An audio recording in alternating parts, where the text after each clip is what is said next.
Y aquí estamos rodeados de dispositivos tecnológicos que conviven con nosotros en el día a día, porque las adicciones a esas nuevas tecnologías pues están, como bien digo, redundo a la orden del día y pueden modificar aspectos de conducta y aspectos de comportamiento, que es lo que vamos a analizar esta tarde con Daida Hernández, psicóloga. Muchas gracias por estar aquí y muy buenas tardes. Buenas tardes, muchísimas gracias.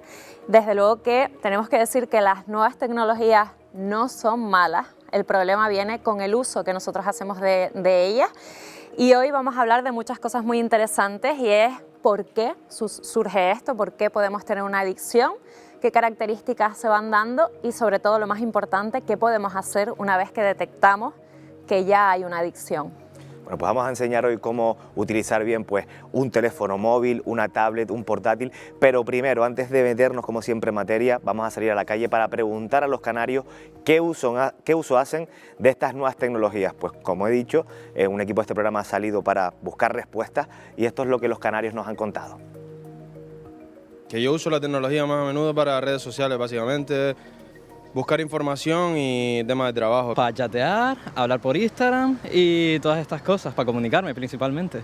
Teléfono constantemente, Instagram, Facebook. Estoy bajando de peso y estoy subiendo mi progreso físico. Todas aplicaciones que sean para aprender idiomas.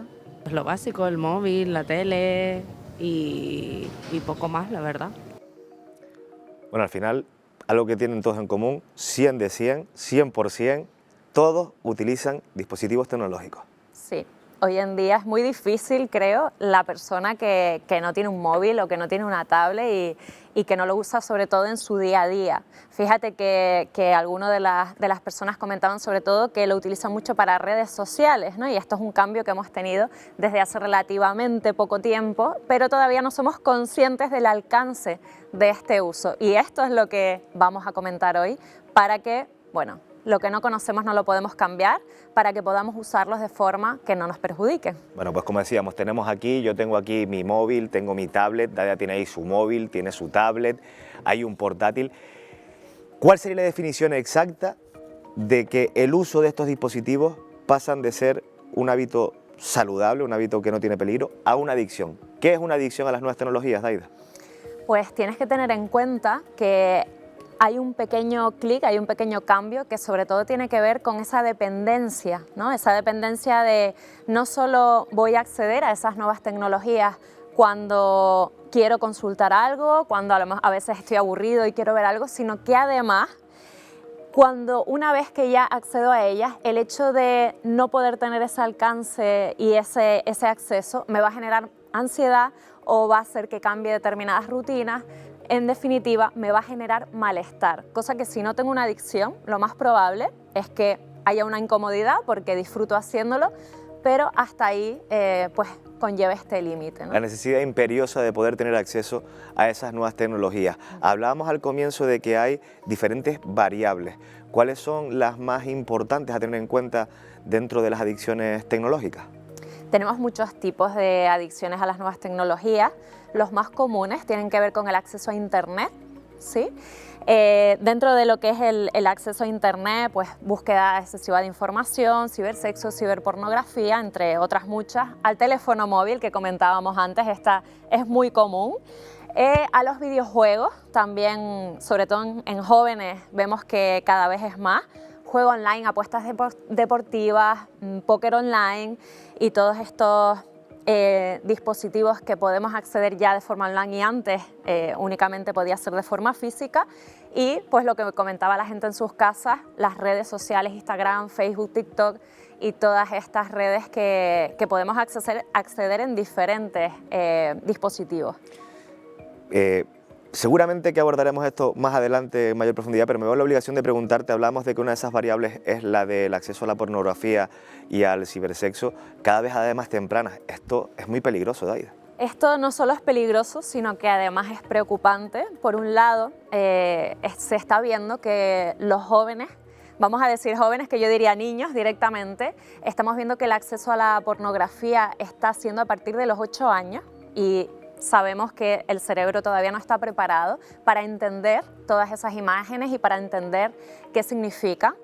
Y el problema en sí reside en que cada vez a edades más tempranas les estamos dando estas tecnologías para las que todavía no están preparados a nuestros hijos. Entonces sí que tenemos que tener en cuenta que esto no es solo un dispositivo donde nos podamos entretener, sino que además conlleva una serie de riesgos que si no los tenemos en cuenta nos vamos a ver más adelante con un problema. Bueno, pues como digo, un tema a tratar más adelante en esta sección en Ponte al Día, lo trataremos segurísimo porque es un tema muy importante, pero vamos a seguir con el tema que nos ocupa esta tarde y vamos a hablar de cuáles son las causas que pueden derivar en que desarrollemos este tipo de adicciones a las nuevas tecnologías o factores de riesgo. Sí, me gusta más ese matiz, ¿no?, de factores de riesgo, porque causas pueden haber muy variadas y además suelen ser un poco personales también, pero sí que hay como riesgo una predisposición genética, pues la personalidad, ¿no?, ese temperamento de cada uno, la edad incluso. El entorno social también tiene mucho que ver, pues los límites que se ponen en la familia, el hecho de pues esas normas de cada uno que tengan una adecuación a la edad también. El entorno social, es decir, tus iguales, ¿no? el que pueda haber una buena comunicación con los iguales.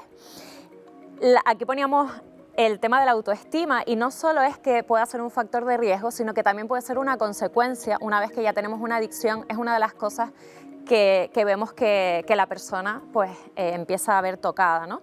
Ese malestar, ¿no? Si nos está sucediendo algo que nos cuesta gestionar en nuestro día a día, lo más probable es que nuestra tendencia sea a regularnos o autorregularnos a través de estas nuevas tecnologías. Y por último, que creo que esto es bastante importante, están diseñadas para esto, ¿no? Están diseñadas para que pasemos el máximo tiempo posible en ellas. Entonces, partiendo de esta base, necesitamos estar preparados, tener una buena gestión emocional, poner límites, horarios, tener unas rutinas determinadas, porque si no, nos vamos a ver enganchados, decíamos los niños, pero los adultos probablemente... No es un problema de niños ni adolescentes, todos No. estamos expuestos a este tipo de adicciones. Sí, desde luego que sí. Bueno, Exacto. atendemos a esos factores de riesgo y ahora, para yo poder saber si he desarrollado este tipo de adicciones, ¿cuáles pueden ser las consecuencias que puedan hacerme a mí detectar que me estoy enfrentando a una adicción de este tipo?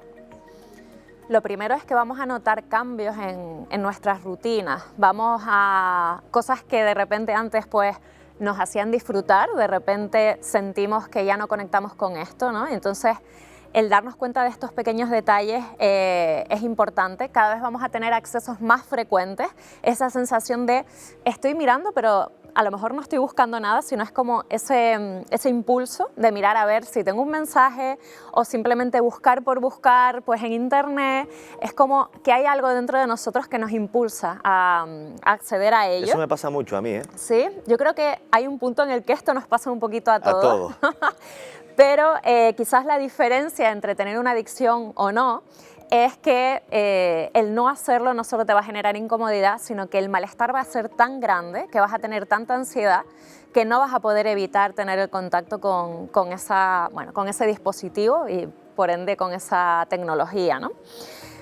Descuidar tu propia salud, pues nos vemos que quizás en la rutina de aseo incluso lo podemos ver. A veces pues estamos más irritables, tenemos pues esa ansiedad que decíamos y es curioso también que no somos conscientes y quizás lo vemos como algo muy negativo hacia los demás, y es que muchas veces la persona que tiene una adicción miente, y no es que quiera mentir porque lo haga adrede o porque quiera engañar a su familiar o a la persona que tenga cerca, sino que lo que es la mentira conlleva en sí el hecho de saber que hay algo que no está del todo bien. El arrepentimiento un poco, la vergüenza de no querer Exacto. reconocer que tenemos un problema. Exacto. Bueno, espero que hayan tomado nota de estas consecuencias para poder detectar si en casa podemos tener a alguien o si nosotros mismos podemos estar desarrollando alguna adicción a las nuevas tecnologías, pero ahora sí les recomiendo que cojan papel y boli porque nos vamos a centrar en lo más importante, que es las soluciones. ¿Cómo tenemos que atajar este tipo de situaciones una vez se han detectado? Pues lo primero es revisar nuestras rutinas, ¿sí? Porque decíamos antes que estos dispositivos, que las nuevas tecnologías, las redes sociales y demás están pensadas para engancharnos. Por lo tanto, cuidar esas rutinas, cuidar el uso que hacemos. Incluso hay aplicaciones donde podemos instalar pues, en el móvil, por ejemplo, o en la tablet y ver cuánto tiempo pasamos en cada aplicación y, por lo tanto, detectar si ese tiempo es demasiado y es muy excesivo o pues tenemos que regular un poco esa rutina. Trabajar pues lo que es la autoestima nos va a ayudar a estar un poquito, la autoestima y lo que es la gestión emocional nos va a ayudar a estar un poquito más fuertes a la hora de desarrollar cualquier tipo de adicción, porque como te decía, además es una consecuencia de esto. El poder trabajar en el entorno familiar, las habilidades de comunicación, habilidades sociales, porque muchas veces lo que ocurre es que la persona, por esto que tú decías antes de pues, la vergüenza, ¿no? El sentirse, el tener un sentimiento de que está haciendo algo mal, pero en el fondo no puede cambiarlo, no solo lo achaca al acto en sí, sino a la propia persona. Por lo tanto, el poder tener abiertamente, sin juzgar esa comunicación, nos va a ayudar a poder trabajar esto mucho mejor y a poder buscar otras soluciones. Tener esas habilidades de afrontamiento, porque muchas veces las personas tenemos determinados problemas en nuestro día a día, inevitablemente va a suceder así, y quizás en vez de atender esos problemas que estamos teniendo, lo que al final hacemos es refugiarnos en dispositivos, en entornos donde ni siquiera tenemos que decir cómo somos, cómo nos sentimos. Entonces, bueno, el trabajar todas estas habilidades de afrontamiento nos va a ayudar muchísimo. Y fundamental decir que una vez que alguien tiene una adicción, lo más importante es que acuda a un profesional, porque nosotros solos no vamos a poder. Es verdad que es importante que la persona quiera trabajar esa adicción, que entienda las consecuencias negativas de la adicción, pero si la persona por sí sola, por mucho que quiera, no va a poder salir si no es con la ayuda de un profesional, donde todo esto se trabaje de forma muy específica en base a la situación o al entorno de la propia persona, ¿no? Pues Daida, con este consejo nos quedamos, pedir ayuda a un especialista. Se nos ha acabado el tiempo. Muchísimas gracias como siempre por estar con nosotros, y para mí una proeza ha sido tener el móvil toda la sección en la mesa y no haberlo tocado, porque al final Fíjate. ustedes mismos, la nueva tecnología está en nuestro día a día y no Pues podemos inevitable, evitarlo. sí.